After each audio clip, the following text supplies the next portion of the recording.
గ్రంథంలో తన మామ ఇంట ఉన్నటువంటి యాకోబును గురించి రాయబడింది. 25వ అధ్యాయం తండ్రి ఇంట యాకోబు ఉన్నప్పుడు యాకోబు ఆశించిన వాడుగా కనిపిస్తాడు. డిజైర్స్ కనపడతాయి తండ్రి ఇంటిలో. 28వ అధ్యాయంలో ఆది కాండంలో దేవుని ఇంటిలో దేవునితో సంబంధం ప్రారంభించబడుతుంది. 29వ అధ్యాయం వదులుకొని తర్వాత పద్దనరాము అనుభవాలన్నింటిలో కూడా యాకోబు విలువబడిన అనుభవం మనం చూస్తాం. 3 ఏరియాస్లో 3 రకాలైన అనుభవాలను యాకోబు అనుభవించాడు. సరే, అందులో కొన్ని సంగతులు మనం దేవుని ఇంటి నుండి అనగా బేతేలులో నుండి యాకోబు 29వ అధ్యాయంలో తన మామ ఇల్లు అయిన పద్దనరాము దగ్గరికి, పద్దనరాములో ఉన్నటువంటి తన మామ ఇంటికి చేరాడు. 29వ అధ్యాయం మొదలుకొని దాదాపు 31వ అధ్యాయం వరకు 29, 30, 31 అధ్యాయాలు, ఈ 3 అధ్యాయాల్లో 20 ఏళ్ల చరిత్ర రాయబడింది. యాకోబు యొక్క 20 సంవత్సరాల చరిత్ర. ఈ 20 ఏళ్ల కాలంలో యాకోబు యొక్క అనుభవాలు మనకు కనబడతాయి. దేవుడు ఎందుకు యాకోబును పద్దనరాముకు తీసుకెళ్ళాడు? దేవుడు ఎందుకు పర్మిట్ చేశాడు? పద్దనరాములో యాకోబు సుఖాన్ని అనుభవించలేదు. పద్దనరాములో యాకోబు లబ్ధిని పొందలేదు. పద్దనరాములో యాకోబు శ్రమను అనుభవించినట్టుగా మనం చూస్తాం. 29, 30, 31 అధ్యాయాలు మీరు చూడండి. యాకోబు ఫేవరబుల్ కండిషన్స్ యాకోబుకు లేవు. ఆ 3 అధ్యాయాలు ఉన్నాడు, కానీ దాసునిగా బ్రతికాడు, బానిసగా బ్రతికాడు. 20 సంవత్సరాలు మామ ఇంట అల్లుడిగా ఉన్నాడు, కానీ బానిసగా బ్రతికాడు. దేవుడు ఎందుకు ఈ స్థితికి తీసుకువచ్చాడు యాకోబును? పద్దనరాముకు దేవుడు ఎందుకు యాకోబును నడిపించాడు? ఇంటనే ఉంచవచ్చు కదా, బేతేలులోనే యాకోబును నిలిపేయచ్చు కదా, అక్కడ నుండి తిరిగి ఇంటికి పంపించవచ్చు కదా. అన్నింటినీ కండిషన్స్ నుండి సెట్ చేసేసి ఏశావుకు మంచి మనసుని ఇచ్చేసి ఇస్సాకును రిబ్కాలను మార్చేసి తిరిగి యాకోబును ఇంటికి పంపించేసి కనానులోనే బేర్షెబాలోనే తండ్రి ఇంట యాకోబు పెరిగేటట్టు చేయొచ్చు కదా. 20 ఏళ్ళు దేవుడు ఎందుకు యాకోబును తండ్రి ఇంటికి దూరం చేశాడు? వెళ్తూ ఉన్నప్పుడు, పద్దనరాముకు వెళ్తున్నప్పుడు 28వ అధ్యాయంలో దేవుడు ఎందుకు యాకోబును దర్శించాల్సి వచ్చింది? బయటికి తీసుకొచ్చి ఆయన దర్శించి ఆయన ఎవరో తాను బయటకు వచ్చుకొని 29వ అధ్యాయంలో తీసుకెళ్లి పద్దనరాములో పడేశాడు. పద్దనరాములో కొంతకాలం 20 సంవత్సరాల కాలం యాకోబును పద్దనరాములో పడేశాడు. వై? రీజన్ ఏంటి? యాకోబు కోరుకున్నటువంటి పరిస్థితులు కాదు ఇవి. మనం ఇష్టపడని అనుభవాలను దేవుడు కొన్నిసార్లు మన లైఫ్లో దేవుడు ఎందుకు పర్మిట్ చేస్తాడు? మనము ఆశించని ఉండకూడని ఏరియాస్కు దేవుడు మనల్ని ఎందుకు పంపిస్తాడు? అలాంటి ఎక్స్పీరియన్సెస్, అలాంటి అనుభవాలను దేవుడు ఎందుకు మన జీవితాలలో తీసుకెళ్తాడు? ఇలా ఉండకూడదు అనుకుంటాం, కానీ అలాంటి అనుభవాలను ఆయన తీసుకెళ్తాడు. ఈ పరిస్థితి రాకూడదు అనుకుంటాం, దేవుడు ఆ పరిస్థితుల్లోకి మనల్ని కొన్నిసార్లు తీసుకెళ్తాడు. హాస్పిటల్ అట్మాస్ఫియర్ చూసినప్పుడు, హాస్పిటల్కి వెళ్ళినప్పుడు ఒక మాట ఖచ్చితంగా నేను అంటాను, దయచేసి నా బ్రతుకును డాక్టర్ల చేతిలో మాత్రం అప్పగించవద్దు ప్రభువా. అవసరమైతే స్ట్రైట్గా తీసుకెళ్ళి, బట్ డాక్టర్ల చేతికి అప్పగించవద్దు. పరిస్థితిని చూస్తే, కండిషన్ చూస్తే అంత భయంకరంగా. ఆల్రెడీ దాదాపు 23 ఏళ్ల క్రితం వెళ్ళొచ్చాను హాస్పిటల్. నాకు జ్ఞాపకం, దాదాపు 1.5 నెలలు హాస్పిటల్లో ఉన్నాను, కాలు దెబ్బ తగిలిన. ఆ పెయిన్ నాకు తెలుసు. ఇప్పుడు కూడా హాస్పిటల్లోకి ఎంటర్ అయ్యేదనే ఫస్ట్ అడిగే మాట నేను, ఎంటర్ అవుతుంది కదా, డాక్టర్ల చేతికి నన్ను అప్పగించవద్దు ప్రభు. తీసుకుంటావా? స్ట్రైట్ తీసుకెళ్ళి, బట్ అక్కడ వాళ్ళ చేతిలో నలిగిపోవడం నాకు ఇష్టం లేదు అని నేను ఆశిస్తాను. అక్కడికి వెళ్ళకూడదు అని కోరుకుంటాను, బట్ దేవుడు పంపించవచ్చు. మనం ఆశించని వాటి ఎందుకు అనుమతిస్తాడు? ఉత్తమ దేవుడు కొన్ని పరిస్థితుల మధ్య ఎందుకు మనల్ని తీసుకెళ్తాడు? పద్దనరాముకు దేవుడు ఎందుకు తీసుకెళ్లాల్సి వచ్చింది? ప్రియులారా, అందులో దేవుడు కొన్ని ఇన్స్ట్రక్షన్స్ నేర్పించాడు. పద్దనరాము అన్నది హౌస్ ఆఫ్ ఇన్స్ట్రక్షన్స్. దేవుడు నేర్పిన కొన్ని జీవిత పాఠాలు ఉన్నాయి. దేవుడు నేర్పిన జీవిత పాఠాలు. లైఫ్ అంటే ఎలా ఉంటుందో కంప్లీట్ కంప్లీట్గా అర్థమైంది. సాధువై గుడారంలో నివసిస్తున్న యాకోబుకు జీవితాన్ని గురించిన పరిపూర్ణమైన అవగాహన కలిగింది పద్దనరాములోనే. అక్కడే యాకోబు తన అనుభవాల గురించి మాట్లాడుతూ రాస్తూ 29వ అధ్యాయంలో అందించారు. 29వ అధ్యాయంలో మానవ సంబంధాలు మీరు చూడండి. 29, 30, 31 అధ్యాయంలో హ్యూమన్ రిలేషన్షిప్స్ ఎలా ఉంటాయో తేటగా మాట్లాడాడు. ఒక అవుట్లైన్ చూస్తున్నాం, తర్వాత విషయాలు ఆలోచించాలి. క్లుప్తంగానే ధ్యానం చేద్దాం. మానవ సంబంధాల గురించి మాట్లాడాడు. 29:15 చూడండి. 29:14 అప్పుడు లాబాను చూసారా, బైబిల్ చూసారా? 29:14 అప్పుడు లాబాను, నిజముగా నీవు నా ఎముకయు నా మాంసమునై ఉన్నావు అనను. ఎవరితో అన్నాడు? యాకోబుతో అన్నాడు. ఏమని అన్నాడు? నీవు నా మాంసం నా ఎముక అన్నాడు. వాస్తవానికి ఇదే మాట మరొకరు అన్నారు. చెప్పండి. ఫస్ట్ సాంగ్ బైబిల్లో మొదటి పాట ఆదాము హవ్వను చూసి పాడిన పాట. నా ఎముకలలో ఎముక, నా మాంసములో మాంసము, నాలో నుండి తీయబడ్డావు కాబట్టి నువ్వు నారే ఎనబడతావని ఆ రోజు పాట పాడాడు. హవ్వను చూసి పాడిన పాట. ఫస్ట్ టైం ఆమెను చూసినప్పుడు ఎట్లా ఉంటుందండి? మొదటిసారి స్త్రీని మొదటిసారి చూశాడు. అది వరకు ఎన్నడూ చూడని వ్యక్తిని తన జీవితంలో మొదటిసారి చూసినప్పుడు పాడిన పాట. నాలో నుండే వచ్చావు నీవు అని ఆ పాట పాడాడు. నాలో నుండే నువ్వు వచ్చావని, నా ఎముక నా మాంసం అని. వేరువేరు కాదు. నీ జీతం నా జీతం, నీ ఇల్లు నా ఇల్లు, మీ బంధువులు మా బంధువులు, మీ అమ్మ నాయన మా అమ్మ నాయన కాదు. నా లోహ నుండి వచ్చావు, నీవు నారే అనపడతావు అని అన్నాడు. ఇక్కడ ఎవరు అంటున్నారు మాట? మామ అల్లుడిగా అన్నమాట. నా ఎముక నా మాంసం. ఇదే లాభాను నేను రోజు తర్వాత అంటాడు, ఊరికి ఎందుకుంటావు, జీతం ఎంత కావాలంటాడు. ఊరికి ఎందుకుంటావు, జీతం ఎంత కావాలి, నీవు నా బంధువుడవు అంటాడు. చూడండి 30వ అధ్యాయం 31వ అధ్యాయం 31వ అధ్యాయం 2వ వచనం. మరియు యాకోబు చెప్తున్న మాట ఇది. మరియు అతడు లాబాను ముఖము చూచినప్పుడు అది నిన్న మొన్న ఉండినట్లు అతని ఎడల ఉండలేదు. నిన్న మొన్న ఉన్నట్లు అతని ఎడల ఉండలేదు. 31వ అధ్యాయం చూడండి. 31వ అధ్యాయం 31:29 మీకు హాని చేయుటకు నా చేత, లాభాలు యాకోబు అంటున్నాడు, మీకు హాని చేయుటకు నా చేత అవును. అయితే పోయిన రాత్రి మీ తండ్రి యొక్క దేవుడు నువ్వు యాకోబుతో మంచి కానీ చెడ్డ కానీ పలుకము జాగ్రత్త సుమి అని నాతో చెప్పాడు. దేవుడు చెప్పాడు కాబట్టి బతికిపోయావు, లేకపోతే నీ పని అయిపోయేది గిలాదు పంట మీద అన్నాడు. ఎవరన్నాడు అన్నమాట? ఫస్ట్ డే నా మాంసం నా ఎముక నీవే, నేను నీవు అన్నాడు. కొంతకాలం తర్వాత బంధువుడు అన్నాడు. కొంతకాలం తర్వాత నిన్న మొన్న ఉన్నట్లు లేదు. అట్ లాస్ట్ చివరికి ఏమన్నాడు? చంపుతుంటుని దేవుడు అడ్డొచ్చాడు కాబట్టి బతికిపోయావు. మానవ సంబంధాల గురించి తేటగా చెప్పాడు. ఎవరు నమ్మదగిన వారు, ఎవరు ఆధారపడదగిన వారు? ప్రారంభంలో అతిగా ప్రేమించిన లాభాను ముగింపులో విపరీతమైన ద్వేషాన్ని చూపించాడు యాకోబుపై. 20 ఏళ్ల జీవిత కాలంలో యాకోబు నేర్చుకున్న పాఠం. రాహేలును ప్రేమించాడు. రాహేలు ప్రేమ వెనకాల కారణం ఉంది. గతంలో విన్నాము, నేను మళ్ళీ చెప్తున్నాను. ఎందుకు ప్రేమించాడు? ఆమె సుందరవతి కాబట్టి ప్రేమించాడు. లేవు ప్రేమించలేదు. ఎందుకు ప్రేమించలేదు? ఆమె జబ్బు కన్నులు కలది కాబట్టి ప్రేమించలేదు. కానీ ఇదే యాకోబు ఆదికాండం 49వ అధ్యాయం ఏమంటాడు చూడండి ఒకసారి. ఆదికాండం 49వ అధ్యాయం 49వ అధ్యాయం నాకు ఆ వచనాలు చాలా ఇష్టం.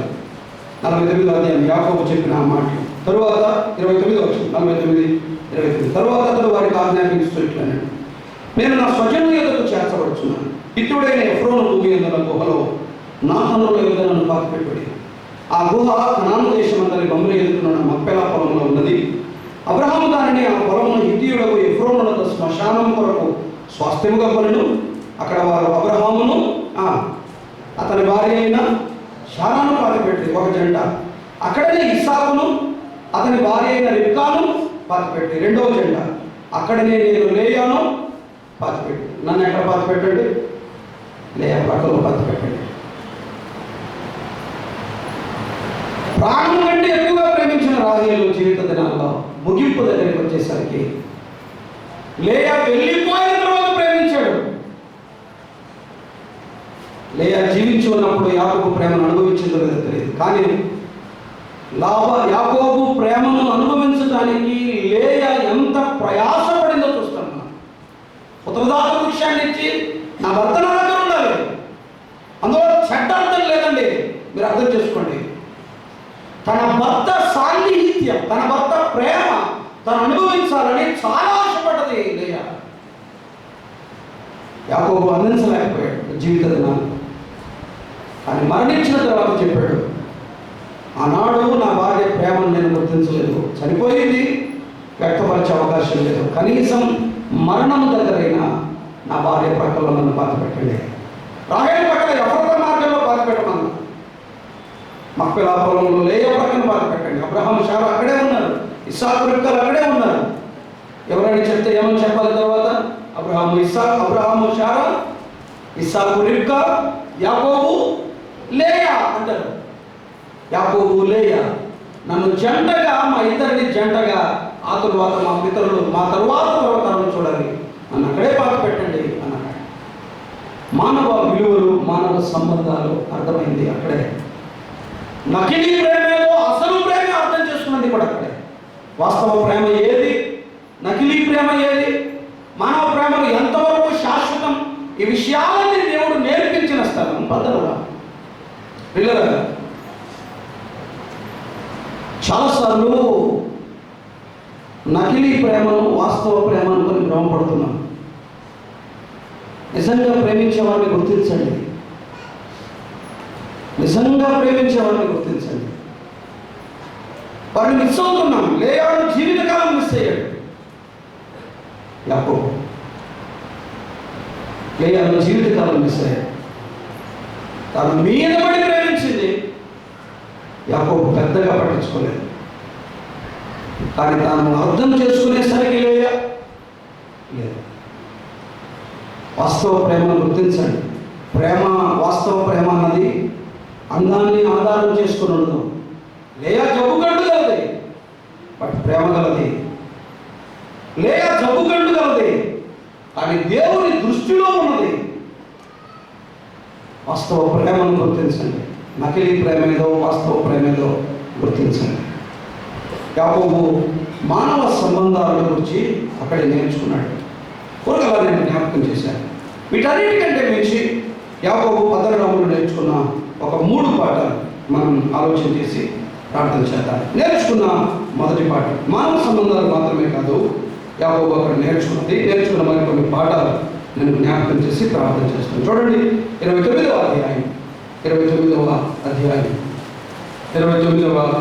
అధ్యాయం 14వ వచనం చదువుదా. 29:14. అప్పుడు లాబాను, నిజముగా నీవు నా ఎముకయు నా మాంసమునై ఉన్నావు అనను. అతడు నెల దినములు అతని యొద్ద నివసించిన తర్వాత 15వ వచనం. లాబాను, నీవు నా బంధువుడవైనందున ఊరకయే నాకు కొలువు చేసినవా? నీకేమి జీతము కావాలనో చెప్పుమని యాకోబును అడిగెను. ఊరకనే ఎందుకు కొలువు చేస్తావు? నీకేం కావాలి చెప్పు. జీతం ఎవరికి ఇస్తారు? జీతము ఎవరికి ఇస్తారు చెప్పండి? ఎవరికి ఇస్తారు చెప్పండి? చాలు, మనకు పాఠం వచ్చినట్లే. యజమానుడు దాసునికి ఇస్తాడు. నేను నీకు జీతం ఇస్తాను అంటే అప్పుడు లాభాలు ఏమవుతాడు చెప్పండి? జీతం ఇచ్చేవాడేమవుతాడు? యజమానుడు అవుతాడు. తీసుకునేవాడేమవుతాడు? దాసుడు. అంత తెలివిగా మాట్లాడాడు కదా. నేను నీకు జీతం ఇచ్చాను, ఊరికే ఉంటావా? జీతం ఇస్తా అని అన్నాడు. ఎన్నేళ్ళు కొలువు చేశాడు? దాసత్వం ఎంతకాలం? 20 ఏళ్ళు, నాట్ 14 years. 7, 7, 14 ప్లస్ అదనంగా మళ్ళీ సంవత్సరాలు 6 సంవత్సరాలు 20 సంవత్సరాలు దాసుడిగా బ్రతికాడు. ఎక్కడ? పద్దనరాములో. వాస్తవానికి యాకోబు హృదయం కోరుకున్నది ఏంటి? 25వ అధ్యాయం ఆదికాండం 25, 31. ఆదికాండం 25, 31. అందుకు యాకోబు, నీ జ్యేష్ఠత్వము నేడు నాకిమ్మని అడుగుగా ఏశావు, నేను చావబోతున్నాను కదా, జ్యేష్ఠత్వము నాకెందుకు? నేను యాకోబు, నేడు నాతో ప్రమాణం చేయమనను. అతడు యాకోబుతో ప్రమాణం చేసి అతనికి జ్యేష్ఠత్వము అమ్మివేయగా. జ్యేష్ఠత్వాన్ని ఎవరు తీసుకున్నారు? యాకోబు తీసుకున్నాడు. అసలు ఈ పోరాటం ఎక్కడ ప్రారంభమైందో తెలుసా? 23వ వచనంలోనే ప్రారంభమైంది. 25వ అధ్యాయం 23, 24 వచనాల్లోనే ప్రారంభమైంది. ఏశావు కంటే ముందు రావాలని యాకోబు ఏశావు మడుగును పట్టుకొని బయటకు వచ్చాడు. 2 జనపదాల లోపల పోరాడాడు. బయటికి రావాలని ప్రయత్నం చేశాడు. జ్యేష్ఠుడు కావాలనే ప్రయత్నం. జ్యేష్ఠత్వం దేనికి సూచన? బలాతిశయానికి సూచన. జ్యేష్ఠత్వం దేనికి సూచన? అధికారానికి సూచన. జ్యేష్ఠత్వం దేనికి సూచన?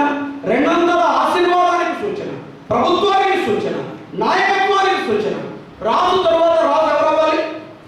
జ్యేష్ఠుడే అవ్వాలి. నాయకత్వం ఎవరికి? జ్యేష్ఠునికి. రాజరికం ఎవరికి? జ్యేష్ఠునికి. ప్రభుత్వం ఎవరికి? జ్యేష్ఠునికి. యాకోబు ఏం కావాలని కోరుకున్నాడు? ప్రభువుగా ఉండాలనుకున్నాడు. దేవుడు పద్దనరాములో యాకోబుని ఏం చేశాడు? దాసునిగా చేశాడు. ప్రభువుగా ఉండాలనుకున్నాడు. తండ్రి ఇంట దేవుడు యాకోబును దాసునిగా చేశాడు. 20 ఏళ్ళు సేవను నేర్పించాడు దేవుడు. దాసత్వాన్ని నేర్పించాడు దేవుడు. ప్రియులారా వినండి, పద్దనరాము అన్నది దేవుని పాఠశాల. మనకి ఇష్టం లేని అనుభవాలు, ఇష్టం లేని సంభవాలు, ఇష్టం లేని పరిస్థితులు దేవుని పాఠశాల. ఉన్నది ప్రభు వీలైనంత త్వరగా బయటికి పారని అడగండి. దేవుడు అక్కడ నేర్పే అమూల్యమైన పాఠాలు ఉన్నాయి. నీ ఉన్న పరిస్థితి నీకు ఇష్టం లేదా? చాలా ఇబ్బందిగా ఉందా? ఉండలేకపోతున్నావా? బాధగా ఉందా? వీలైనంత త్వరగా ఈ పరిస్థితుల నుంచి నేను బయటికి నెట్టయి ప్రభు అని అడుగుతున్నావా? అడగండి. 14 ఏళ్ళకి వెళ్ళిపోవాలనుకున్నాను. నేను వెళ్ళిపోతాను. ఇంకొక 6 ఏళ్ళు పెట్టాడు దేవుడు. 20 సంవత్సరాలు పెట్టి నేర్పాల్సినవన్నీ నేర్పించి పంపాడు యాకోబు. అక్కడ దాసత్వాన్ని నేర్పించాడు, సేవకత్వాన్ని నేర్పించాడు. దేవుని పాఠశాల ఇబ్బందికరంగా ఉన్నా అక్కడ అద్భుతమైన పాఠాలు మనం నేర్చుకుంటున్నాం. ప్రియులారా, మీకు ఇష్టం లేని పరిస్థితుల మధ్య ఇబ్బంది పడుతున్నారా? కుటుంబింటాడుతున్నారా? బయటపడాలని ప్రయాసపడుతున్నారా? ఆగండి, ఉండండి. దేవుడు కొన్ని పాఠాలు నేర్పిస్తాడు. ఇష్టం లేని వ్యక్తుల మధ్య పెడతాడు, ఇష్టం లేని పరిస్థితుల మధ్య పెడతాడు, ఇబ్బందికరమైన వాతావరణంలోనికి నెట్టేస్తాడు.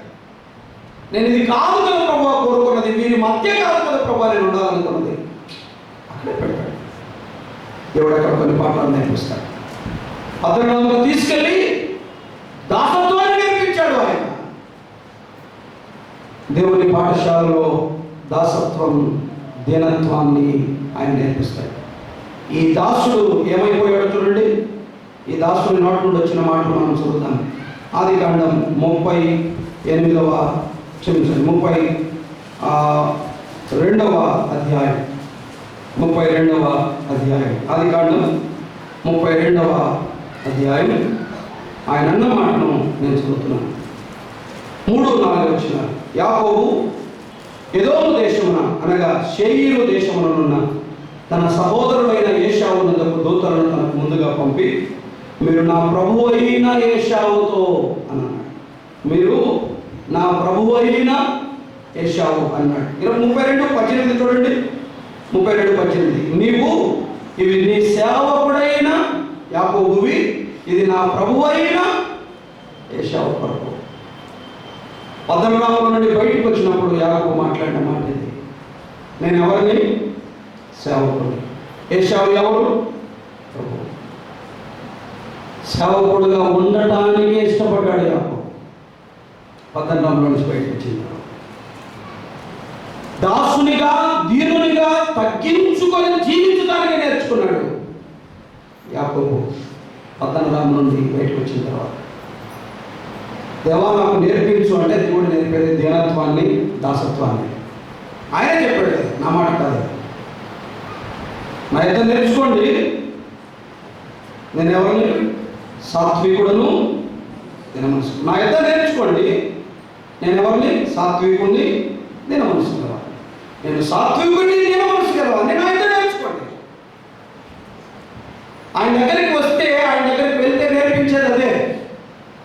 మడవంసనితనం, కాఠిన్యం, అహంకార హృదయం, తిరుగుబాటుతనం, లెక్కలేనితనం ఆయన పాఠశాలలో గడపని వారు అనుభవాలు. అది నాదైనా నీది. మరలా చెప్తున్నాను, గర్వం, అహంకారం, మెడవంసనితనం, లెక్కలేనితనం, తిరుగుబడే తత్వం ఆయన పాఠశాలకు దూరంగా ఉండేవారు అనుభవాలు. ఆయన పాఠశాలలో నేర్చుకున్న వారందరూ తీరులయ్యారు. నేనే ప్రభువును అవుతాను, నేనే నాయకుడిని అవుతాను అని కొట్టి చంపాడు మోషే. పాతి పెట్టాడు, 40 ఏళ్ళు పంపించాడు. మాట నేర్పరి కార్యములలో ప్రవీణుడు. ప్రభుత్వం అంటాడు, మాట నేర్పరైన వాడు, నోటి మాన్యం కలిగిన వాడిని ప్రభువా నేను దేనికి పనికి వస్తాను. 40 ఏళ్ల క్రితం అన్నమాట నేనే నాయకుడు అవుతానన్నాడు. ఇప్పుడు నేను వద్దే వద్దంటాడు. 40 ఏళ్ల క్రితం నేను మాట నేర్పరని అనుకున్నాడు. 40 ఏళ్ల తర్వాత అంటాడు, నాకు నోటి మాన్యం ఉంది ప్రభువా నేను ఎందుకు పనికి వస్తాను. దేవుడు మిద్యానులో దేవుని పాఠశాలలో మోషే నేర్చుకున్న పాఠం అది. 7 సంవత్సరాలు అరేబియాలో పౌలు నేర్చుకున్న పాఠం అది. దేవుని పాఠశాలలో దాసత్వం, దీనత్వం, సాత్వికత అనే అంశాలు బోధించబడతాయి. ఇష్టమున్నవారు నేర్చుకోవచ్చు, కష్టమైతే ఆ పరిస్థితులు దాటి వెళ్ళిపోవచ్చు. కానీ ఆయన నేర్పించేవి మాత్రం ఇవే. ఆయన నేర్పించేవి మాత్రం ఇదే. క్వశ్చనింగ్ మెంటాలిటీ కాదు, తిరగబడే తత్వం కాదు, తిరుగుబాటు చేసే తత్వం కాదు, మెడవంసనితనం కాదు, కాఠిన్యం కాదు. ఆయన పాఠశాలలో సాత్వికం, దీనత్వం నాకు అవసరం, మీకు అవసరం, అందరికీ అవసరం. కాబట్టి పద్దనరాము అవసరం, యాకోబుకు పద్దనరాము అవసరం. సేవకునిగా పద్దనరాములో దేవుడు దీనత్వాన్ని, సేవకత్వాన్ని నేర్పాడు. పద్దనరాములో యాకోబు నేర్చుకున్న మొదటి పాఠం ఏంటి? సేవకత్వం, దీనత్వం, దాసత్వం దేవుడు నేర్పాడు. వాస్తవానికి యాకోబు కోరుకున్నది ఏంటి? ప్రభువుగా ఉండాలనుకున్నాడు. ప్రభువుగా ఉంటావా? అయితే రా నేర్పిస్తానని దాసత్వాన్ని నేర్పి పంపాడు. తీసుకొని ఇస్తానంటే 32వ అధ్యాయం అంటాడు, నా వద్దు, ఏషావే ప్రభువు నేనే సేవకుని. ఏషావే ప్రభువు నేనే సేవకుని.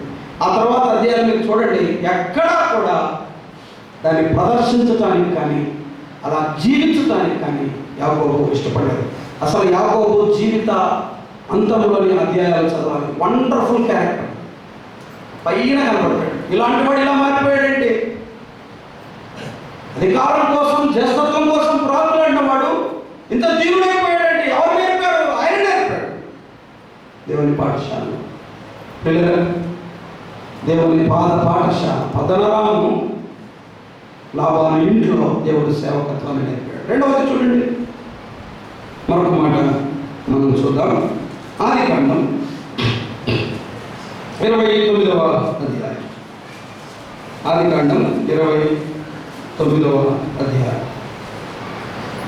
23 చదువుదాం. 23. రాత్రి వేళ తన కుమార్తె అయిన లేయాను అతని యొద్దకు తీసుకొని పోగా యాకోబు ఆమెను కొడెను. మరియు లాబాను తన దాసి అయిన చిల్పాను తన కుమార్తె అయిన లేయాకు దాసిగా ఇచ్చాను.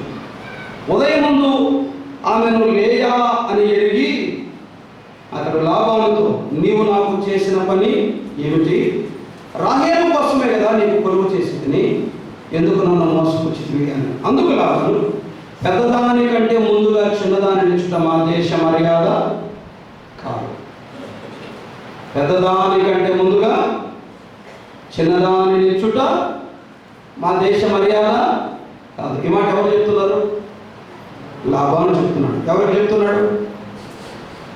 యాకోబు చెప్తున్నాడు. నాకు తెలిసి యాకోబు పట్టలు కొట్టేట్టు ఉంటుంది. ఎందుకో తెలుసా? ఈ క్రమాన్ని మీరి వచ్చాడు ఒక ఆయన. ఎవరు? పెద్దవాడు పెద్దవాడే, చిన్నవాడు చిన్నవాడే. దేవుడే తెచ్చాడంటారేమో. దేవుడు చేయాలంటే మరోలా చేస్తాడు. యాకోబు మరొక మాట, ఇస్సాకు కళ్ళు కనిపించవని ఇస్సాకు చీకటిలో ఉండిపోయాడు.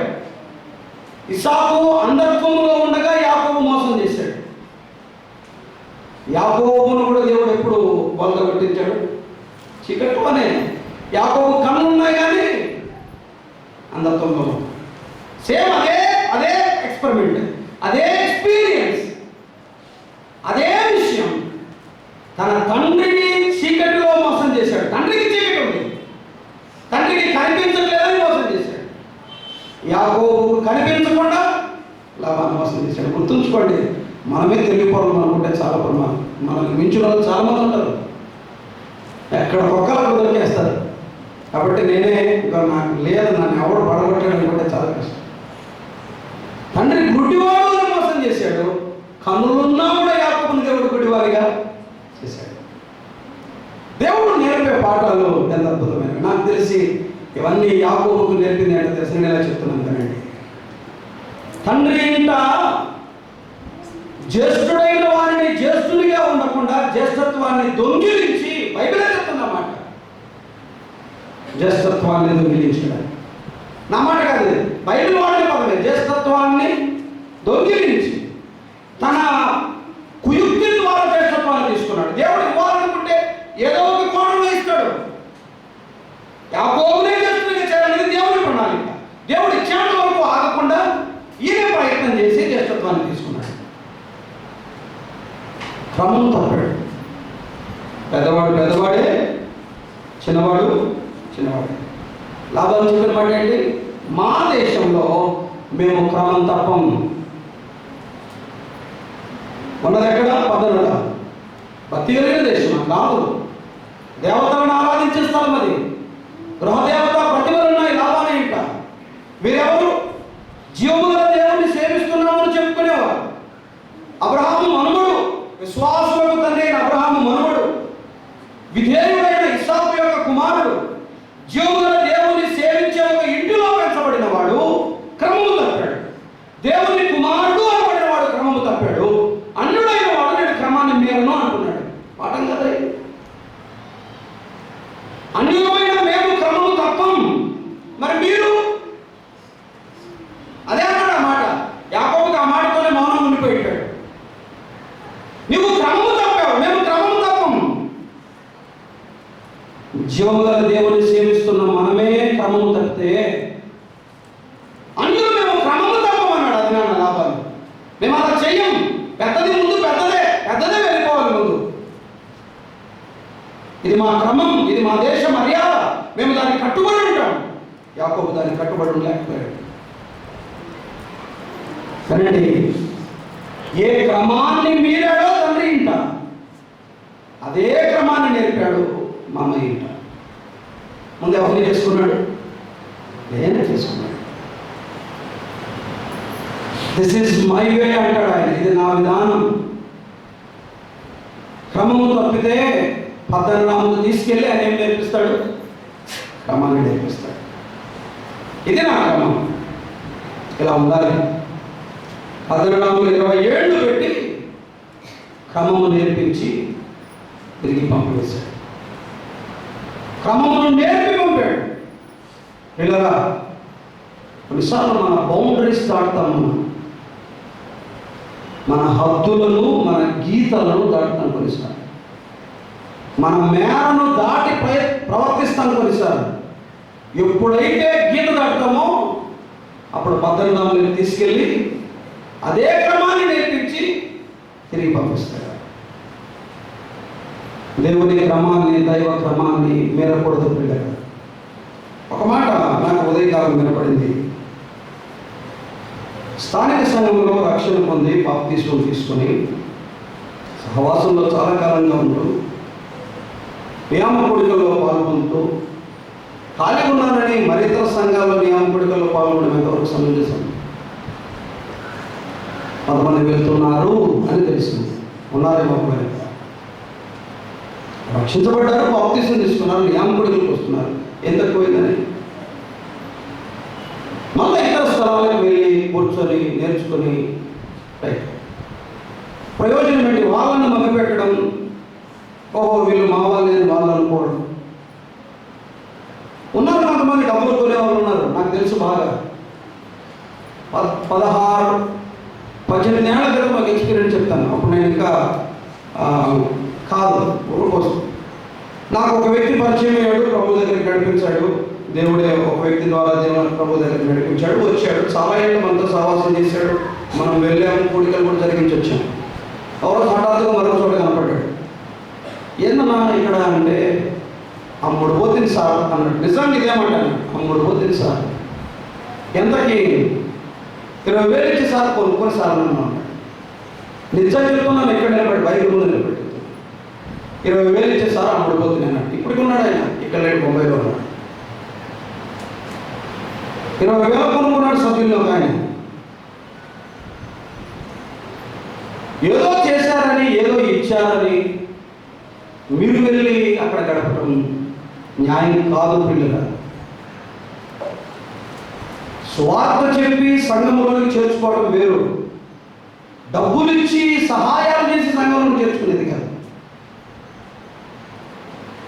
ఒక వ్యక్తికి డబ్బులు ఇచ్చి ఆపదలో ఉన్నారు, సహాయం చేశారు, వాళ్ళు మంచిది, థ్యాంక్స్ చెప్పండి. సహాయం చేశారు కదా అని సంఘాన్ని మార్చేస్తే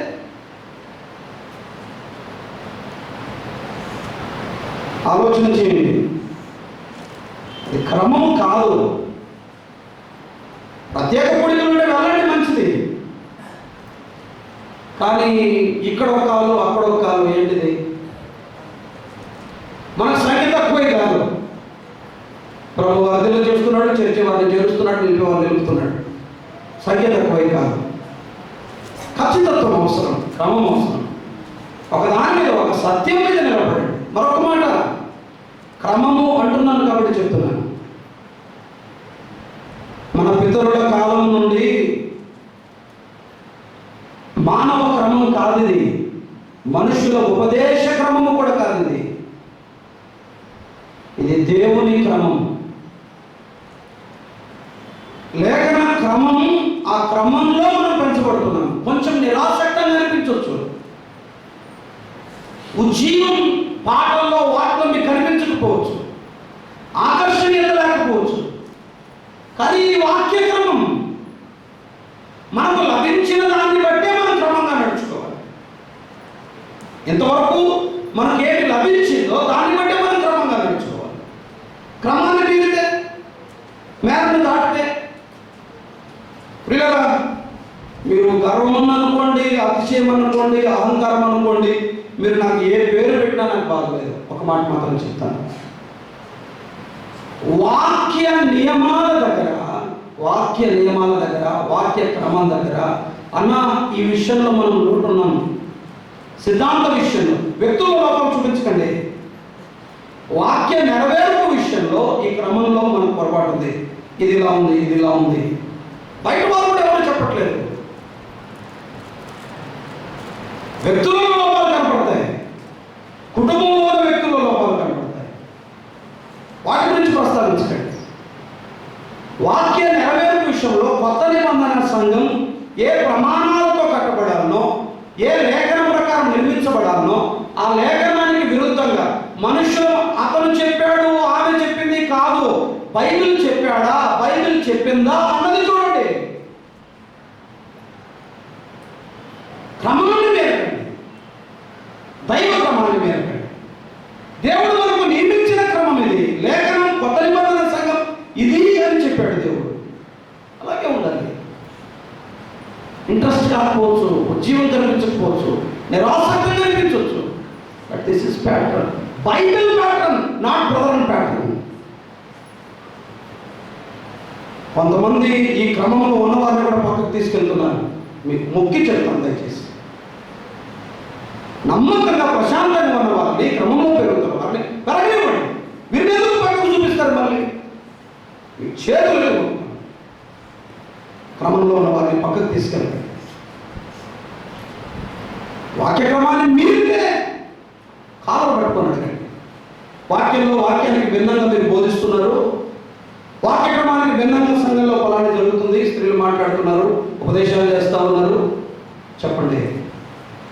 కానీ క్రమంలో పెంచబడుతున్నప్పుడు ఆరోగ్యకరమైన బోధన వినండి అని బ్రతిమలాడుతున్నప్పుడు దాన్ని మీరు ప్రవర్తిస్తూ మిగిలిన వారిని దాటించడం మంచిది కాదు. పిల్లగా మనకి ఇంతవరకు ఏమి లభించిందో మనకు లభించిన దాన్ని బట్టి మనం క్రమంగా నడుచుకుందాం.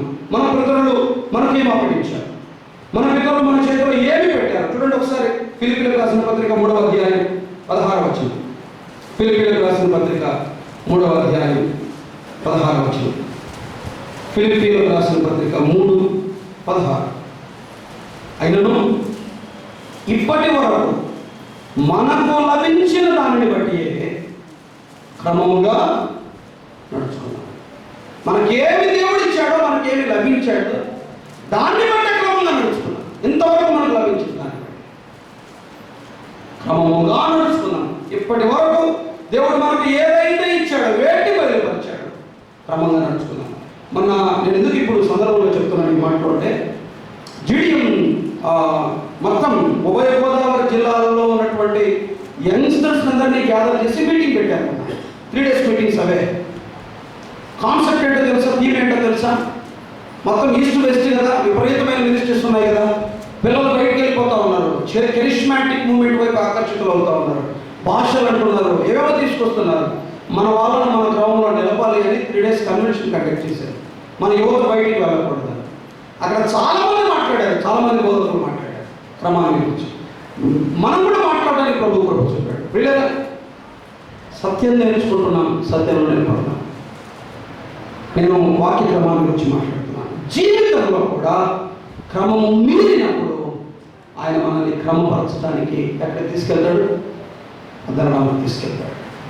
క్రమపరిచే క్రమంలో పద్దనరాము అనుభవాలు మనకు ఉంటాయి. చివరిది ఒక మాట చెప్పి నేను ప్రార్థన చేస్తాను. 29వ అధ్యాయం ఆదికాండం 29. 26 నుండి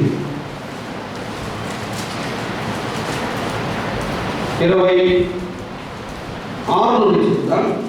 26 నుండి. అందుకు లాభాలు పెద్దదాని కంటే ముందు దక్షిణ దాని ఇష్టం ఆ దేశం అయ్యారు కాదు, ఇవి ఒక వారం సంపూర్ణము చేయి.